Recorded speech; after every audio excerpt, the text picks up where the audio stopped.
you guys doing out there? My name is Kyle and I'll be reviewing the film Air Force One because of course it's the 4th of July and I'm reviewing all big blockbusters, big dumb action films, and I've just been very excited for this weekend. And also guys, happy 4th of July. I'm so happy it's Independence Day.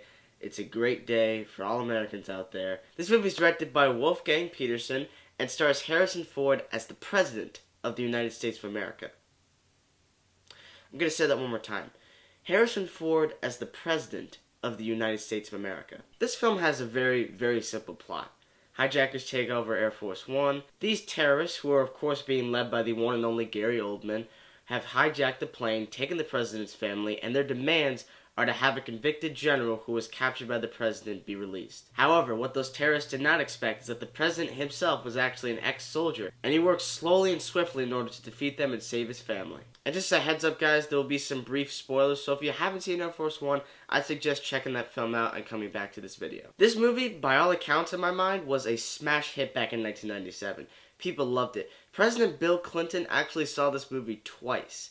My folks loved it. They loved it so much they couldn't wait to show me this movie as I got older. So like I said at the beginning of this video, Harrison Ford is the President of the United States. I can't even begin to describe how amazing that would sound. Like seriously, if I could vote for Harrison Ford to be the next president, I would. The only president that could really challenge Harrison Ford's portrayal of him would be Bill Pullman from Independence Day. That's it. And while the film itself I don't find to be that spectacular, I do think that Harrison Ford did do a great job. Glenn Close co-stars in this film as the vice president, and I think she does a pretty good job. I like the fact that there's a female vice president. Kind of sets up a little foreshadowing to what's going on today. But Gary Oldman in this movie was phenomenal. I think he's actually my favorite part of this movie, and he's probably my favorite actor in this movie. He just did a great job playing Victor... No, not Victor Reznov from Black Ops.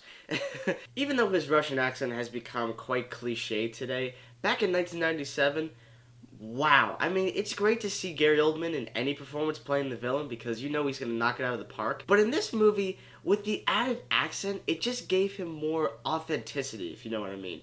He just felt so real, and he felt scary, like a true force to be reckoned with. And it was a great parallel against Harrison Ford because they frequently clash throughout the film. And I think Oldman does a great job of building up the suspense and tension, particularly when he has the hostage. That was a very important scene. Now, Air Force One, to me, is kind of a mixed bag. There are a lot of things that I really like about it, yet there are a lot of things that I strongly dislike about it. So let's talk about the things I like because I'm of course an optimist. As I've stated, the acting in this movie I think is probably the best part of it in my opinion. I think Harrison Ford is great as the president. I think Gary Oldman's great as the villain. Glenn Close is very good. William H. Macy's also in this film. So there's a good ensemble cast in this movie and they all do a great job. But I think another big positive is the ability to build tension. Because this is what a lot of films have forgotten about these days. Because Air Force One is not an explosive action film per se.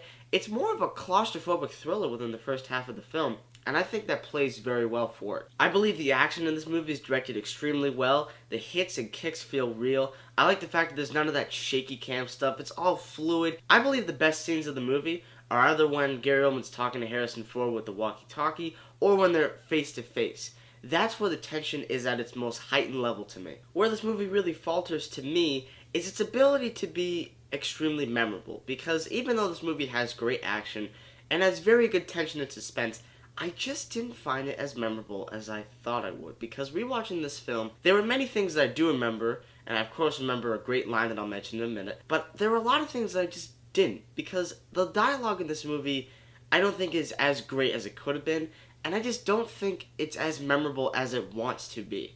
Now, I can understand people who saw the movie when it came out believed it was fantastic and everything, but I don't think the movie has relatively aged well either, because the blue screen in this movie is extremely visible. And it was just kind of hard to buy that they could just seemingly take control of Air Force One that easily.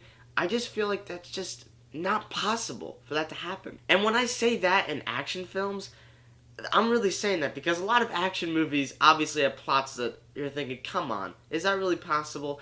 But this one is just like, how? Because it's Air Force One. It's supposed to be the most secured plane in the country, and terrorists take over it in like 35 seconds, and they can't figure out how to land it. I thought the actress that played Harrison Ford's wife in the film was extremely wooden, and I just didn't really care about the daughter character as much. I didn't feel like I cared about those two as much as I should have, because that's of course what Harrison Ford is fighting for. He's obviously trying to save his family. But I just didn't really care about the characters as much as I wanted to. So when he's fighting for them, you just really don't care about it as much as him just blowing up or shooting terrorists in the face. However though, I do particularly love the fight between Harrison Ford and Gary Oldman, and of course Harrison's line, "Get off my plane."